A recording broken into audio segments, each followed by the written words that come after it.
हो वो राजकुमारी और पिछले जन्म का शाप। राजकुमारी देवकन्या अब अपने महल की सबसे सुंदर परछाई बन चुकी थी। कभी जिनके हंसने से फूल झरते थे, अब उनकी सांसें भी शांत थीं। प्रतिदिन सूर्य डूबता और महल के गुंबदों पर छा जाती थी एक भयावह खामोशी। राजवैद्य, योगाचार्य, तांत्रिक, साधु सब आए, पर कोई निदान न दे सका।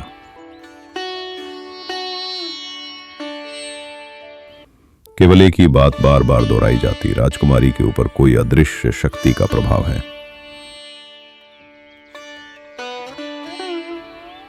राजा धनुष ने पूरे राज्य में ढिंढोरा पिटवा दिया, जो भी मेरी बेटी को जगा देगा उसे सोने से बनी एक पूरी नगरी दूंगा।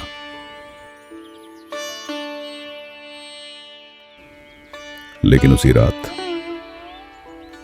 महल की सबसे बुजुर्ग दासी श्रुता ने रानी को एक बात बताई। महारानी, मैंने एक सपना देखा है।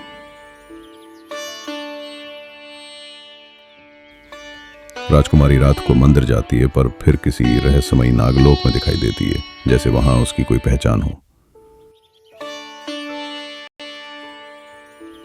रानी भयभीत हुई। उन्होंने तुरंत एक तांत्रिक बुलवाया। तांत्रिक ने राजकुमारी के माथे पर हाथ रखा और कहा, यह केवल रोग नहीं, ये पुनर्जन्म की श्रृंखला है। इस कन्या ने पिछले जन्म में एक नाग युवराज को ठुकराया था और बदले में उसे शाप मिला। तू अगले जन्म में मेरी बनकर रहेगी। जीवित रहे तो मेरे पास, मरे तो मेरे लोक में।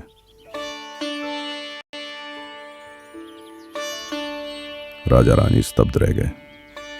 अब एकमात्र उपाय था काशी के नाग तांडव साधक नागरूपनाथ से मिलना।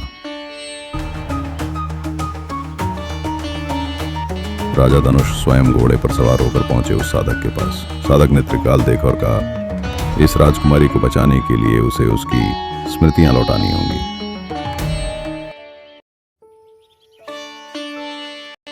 और श्राप के केंद्र नागेश्वर तीर्थ में उसका पूजा अनुष्ठान करवाना होगा। राजकुमारी को विशेष रथ में ले जाया गया नागेश्वर तीर्थ। वहां रात्रि को जैसे ही अनुष्ठान शुरू हुआ, हवा गरजने लगी, मंदिर की घंटियां अपने आप बजने लगी और अचानक राजकुमारी की आंखें खुली।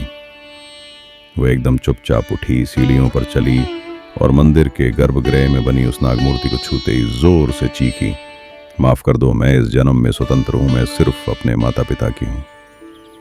चारों ओर बिजली कौंधी और फिर शांति। राजकुमारी की हथेली पर जो नाग का चिन्ह था वो धीरे धीरे मिट गया और उसका चेहरा फिर से चमक उठा।